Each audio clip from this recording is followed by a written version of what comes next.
ನಮಸ್ತೆ ಎಲ್ರಿಗೂ, welcome back to sweet and spicy recipes. ಇವತ್ತು ಗೋಧಿ ಹಿಟ್ಟಿಂದ ಒಂದು ಸ್ನ್ಯಾಕ್ಸ್ ರೆಸಿಪಿ ತೋರಿಸ್ತಾ ಇದ್ದೀನಿ. ಈ ಬೇಕ್ರಿಗಳೆಲ್ಲ ಖಾರಿ ಅಂತ ಹೇಳುವಂಥ ಸ್ನ್ಯಾಕ್ಸ್ ಸಿಗತ್ತಲ್ವ, ಅದನ್ನೇ ನಾನು ಗೋಧಿ ಹಿಟ್ಟಲ್ಲಿ ಮಾಡಿ ತೋರಿಸ್ತಾ ಇದ್ದೀನಿ. ತುಂಬ ಕ್ರಿಸ್ಪಿಯಾಗಿ ಚೆನ್ನಾಗಿರುತ್ತೆ ಇದು. ಇದಕ್ಕೆ ಸೋಡಾ ಬಳಸದೇನೆ ಕ್ರಿಸ್ಪಿಯಾಗಿ ಬರೋದಕ್ಕೆ ಕೆಲವು ಟಿಪ್ಸ್ ಕೂಡ ನಾನು ಹೇಳ್ತಾ ಇದ್ದೇನೆ. ವಿಡಿಯೋ ಎಲ್ಲಿ ಸ್ಕಿಪ್ ಮಾಡದೆ ಕೊನೆ ತನಕ ನೋಡಿ. ಬೇಕ್ರಿಗಳಲ್ಲಿ ಮೈದಾವನ್ನು ಬಳಸಿ ಮಾಡ್ತಾರೆ, ನಾನಿಲ್ಲಿ ಗೋಧಿ ಹಿಟ್ಟನ್ನು ಉಪಯೋಗಿಸ್ತಿದ್ದೀನಿ. ಅದಕ್ಕೆ ಮೊದಲಿಗೆ ಒಂದು ಡೀಪ್ ಆಗಿರುವಂಥ ಒಂದು ಪ್ಲೇಟಿಗೆ 2 ಕಪ್ನಷ್ಟು ಗೋಧಿ ಹಿಟ್ಟು ಹಾಕ್ತಾಯಿದ್ದೀನಿ. ಒಟ್ಟು 500 ಗ್ರಾಮ್ನಷ್ಟಿದೆ. ಅದಕ್ಕೆ 1 ಸ್ಪೂನಷ್ಟು ಓಂಕಾಳು, 1 ಸ್ಪೂನಷ್ಟು ಜೀರಿಗೆ ಮತ್ತು 1 ಸ್ಪೂನಷ್ಟು ಅಡುಗೆ ಎಣ್ಣೆ ಹಾಕ್ತಾಯಿದ್ದೀನಿ. ಈಗ ಇದನ್ನೊಮ್ಮೆ ಸ್ಪೂನಲ್ಲೇ ಮಿಕ್ಸ್ ಮಾಡ್ಕೊಳ್ಬೇಕು, ಆ ಎಣ್ಣೆ ಎಲ್ಲ ಮಿಕ್ಸ್ ಆಗಲಿ ಹಿಟ್ಟಲ್ಲಿ. ನಂತರ ರುಚಿಗೆ ಎಷ್ಟು ಉಪ್ಪು ಬೇಕೋ ಅಷ್ಟನ್ನು ಸೇರಿಸ್ತಾ ಇದ್ದೀನಿ. ಈಗ ಕೈಯಲ್ಲೇ ಒಂದು ಸಲ ಸರಿಯಾಗಿ ಮಿಕ್ಸ್ ಮಾಡಿಕೊಳ್ಬೇಕು. ನಂತರ ಇದಕ್ಕೆ ಸ್ವಲ್ಪವೇ ನೀರು ಸೇರಿಸ್ಕೊಂಡು ಚಪಾತಿ ಹಿಟ್ಟಿನ ಅದಕ್ಕೆ ಕಲಿಸ್ಕೊಳ್ಬೇಕಾಗ್ತದೆ. ನೋಡಿ, ಈ ರೀತಿ ಚಪಾತಿ ಹಿಟ್ಟು ಎಷ್ಟು ಮೆತ್ತಗಾಗಿರುತ್ತೋ ಅಷ್ಟೇ ಇರಲಿ, ಪೂರಿ ಹಿಟ್ಟಿನಷ್ಟು ಗಟ್ಟಿಯಾಗಿ ಕಲಿಸ್ಕೊಳ್ಬಾರ್ದು. ಈಗ ಇದನ್ನು ಈಕ್ವಲ್ ಆಗಿ 8 ಉಂಡೆಗಳನ್ನಾಗಿ ಮಾಡಿ ಇಟ್ಕೊಳ್ಬೇಕು. ನೋಡಿ, ಈ ರೀತಿ 8 ಉಂಡೆ ಮಾಡಿ ಇಟ್ಟಿದ್ದೀನಿ. ನಂತರ ನಾವು ಚಪಾತಿಯಲ್ಲಿ ಯಾವ ರೀತಿ ಮಾಡ್ತೇವೆ ಅದೇ ರೀತಿ ಲಟ್ಟಿಸ್ಕೊಳ್ಬೇಕಾಗ್ತದೆ. ನಾವು ಚಪಾತಿಯನ್ನೆಲ್ಲ ಎಷ್ಟು ತೆಳುವಾಗಿ ಲಟ್ಟಿಸ್ತೇವೋ ಅಷ್ಟೇ ತೆಳುವಾಗಿ ಮಾಡಿಕೊಳ್ಬೇಕು.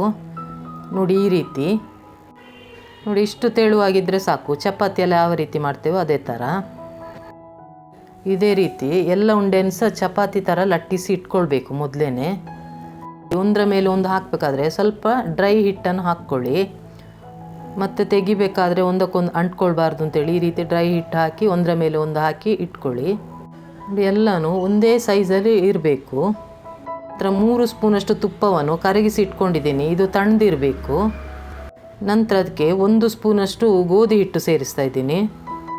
ನಂತರ ಕ್ರಿಸ್ಪಿಯಾಗಿ ಬರಲಿಕ್ಕೆ ನೋಡಿ, ಇಲ್ಲಿ ಮೊದಲನೇ ಟಿಪ್ಸ್, 1 ಸ್ಪೂನಷ್ಟು ಕಾರ್ನ್ಫ್ಲೋರ್ ಸೇರಿಸ್ತಾ ಇದ್ದೀನಿ. ಈಗ ಈ ಗೋಧಿ ಹಿಟ್ಟು ಮತ್ತು ಕಾರ್ನ್ಫ್ಲೋರನ್ನು ಚೆನ್ನಾಗಿ ಮಿಕ್ಸ್ ಮಾಡಿಕೊಂಡು ಒಂದು ಪೇಸ್ಟ್ ರೆಡಿ ಮಾಡ್ಕೋಬೇಕು. ನೋಡಿ, ಈ ರೀತಿ ರೆಡಿ ಮಾಡಿ ಇಟ್ಕೊಳ್ಬೇಕು. ನಂತರ ನಾವು ಮಾಡಿಟ್ಟಿರುವಂಥ ಒಂದು ಚಪಾತಿಯನ್ನು ತಗೊಳ್ಬೇಕು. ಅದರ ಮೇಲೆ 1 ರಿಂದ 1.5 ಸ್ಪೂನಷ್ಟು ಮಾಡಿಟ್ಟಿರುವಂಥ ಪೇಸ್ಟ್ ಇದೆ ಅಲ್ವಾ, ಅದನ್ನು ಈ ರೀತಿ ಹಾಕಿ ಪೂರ್ತಿಯಾಗಿ ಸ್ಪ್ರೆಡ್ ಮಾಡ್ಕೊಳ್ಬೇಕಾಗ್ತದೆ. ಎಲ್ಲ ಕಡೆ ನೋಡಿ, ಈ ರೀತಿ ಸ್ಪ್ರೆಡ್ ಮಾಡ್ಕೋಬೇಕು. ಸ್ಪ್ರೆಡ್ ಮಾಡಿ ಎಲ್ಲ ಆದ ನಂತರ 2ನೇ ಚಪಾತಿಯನ್ನು ಇಡ್ತಾ ಇದ್ದೀನಿ. ಇದಕ್ಕೂ ಅದೇ ರೀತಿ ರೆಡಿ ಮಾಡಿಟ್ಟಿರುವಂಥ ಪೇಸ್ಟನ್ನು ಹಾಕಿ ಸ್ಪ್ರೆಡ್ ಮಾಡಿಕೊಳ್ಬೇಕು.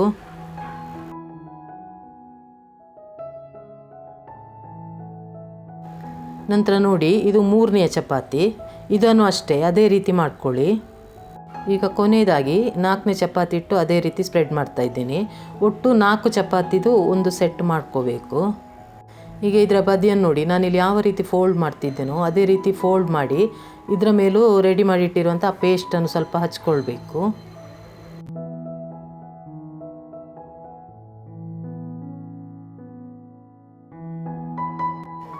ನಂತರ ಈ ರೀತಿ ಸ್ಕ್ವೇರ್ ಆಗಿ ಮಾಡಿಸ್ಕೊಳ್ಬೇಕು.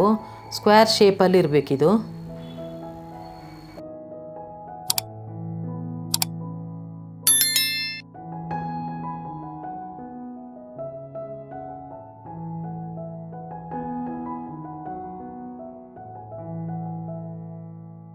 ನಂತರ ಸ್ವಲ್ಪ ಈ ರೀತಿ ಗೋಧಿ ಹಿಟ್ಟನ್ನು ಸ್ಪ್ರೆಡ್ ಮಾಡಿಕೊಂಡು ಸ್ವಲ್ಪ ಫ್ಲ್ಯಾಟಾಗಿ ಇದನ್ನು ರೋಲ್ ಮಾಡಬೇಕು. ಜಾಸ್ತಿ ಪ್ರೆಸ್ ಮಾಡ್ಕೊಂಡು ಮಾಡಬಾರ್ದು, ಸ್ವಲ್ಪ ಪ್ರೆಸ್ ಮಾಡಿಕೊಂಡು ಲಟ್ಟಿಸ್ಕೊಳ್ಬೇಕು. ಈಗ ಇದನ್ನೊಂದು ಪ್ಲೇಟಲ್ಲಿ ಇಡ್ತಾ ಇದ್ದೀನಿ. ನಂತರ ಉಳಿದಿರುವಂಥ 4 ಚಪಾತಿಯನ್ನು ಕೂಡ ಅದೇ ರೀತಿ ರೆಡಿ ಮಾಡಿ ಇಟ್ಕೊಳ್ಬೇಕು. ಇದನ್ನು ಒಂದು 20 ನಿಮಿಷ ಹಾಗೆ ಮುಚ್ಚಿಡ್ತಾ ಇದ್ದೀನಿ. 20 ನಿಮಿಷ ಕಳೆದ ನಂತರ ನೋಡಿ, ಈ ರೀತಿ ಹಿಟ್ಟು ಹರಡಿ ಮತ್ತೆ ಸ್ವಲ್ಪ ತೆಳುವಾಗಿ ಲಟ್ಟಿಸ್ಕೊಳ್ಬೇಕು. ಜಾಸ್ತಿ ಪ್ರೆಸ್ ಮಾಡದೇನೆ ನಿಧಾನವಾಗಿ ಲಟ್ಟಿಸ್ತಾ ಇದ್ದೀನಿ.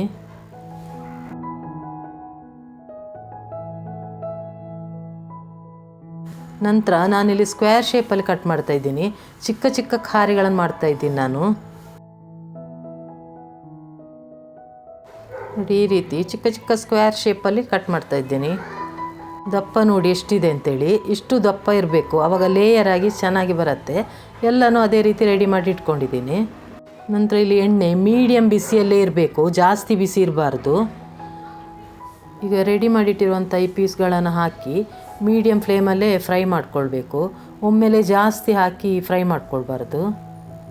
ನೋಡಿ, ಕ್ರಿಸ್ಪಿ ಆಗೋದಕ್ಕೆ ಎರಡನೇ ಟಿಪ್ಸ್ ಇದುವೇ. ಮೀಡಿಯಮ್ ಫ್ಲೇಮಲ್ಲಿ ಇಟ್ಕೊಂಡೆ ಫ್ರೈ ಮಾಡ್ಕೊಳ್ಬೇಕು, ಹೈ ಫ್ಲೇಮಲ್ಲಿ ಇಟ್ಕೊಳ್ಬಾರ್ದು. ಇದಾಗಿದೆ, ಕಲರ್ ನೋಡಿ ಎಷ್ಟು ಚೆನ್ನಾಗಿ ಬಂದಿದೆ ಅಂತೇಳಿ. ಪದರಾಗಿ ಚೆನ್ನಾಗಿ ಫ್ರೈ ಆಗಿದೆ. ಇದು ಇಷ್ಟಾದರೆ ಸಾಕು. ಈಗ ಎಲ್ಲವನ್ನು ಅದೇ ರೀತಿ ಫ್ರೈ ಮಾಡಿ ತಗೊಳ್ಬೇಕು. ಸೊ ಸಂಜೆ ಟೀ ಟೈಮ್ಗೆ ಬೇಕ್ರಿ ಸ್ಟೈಲ್ನ ಗೋಧಿ ಹಿಟ್ಟಿನ ಖಾರಿ ರೆಡಿಯಾಗಿದೆ. ನೋಡಿ ಎಷ್ಟು ಕ್ರಿಸ್ಪಿ ಆಗಿದೆ ಅಂತ.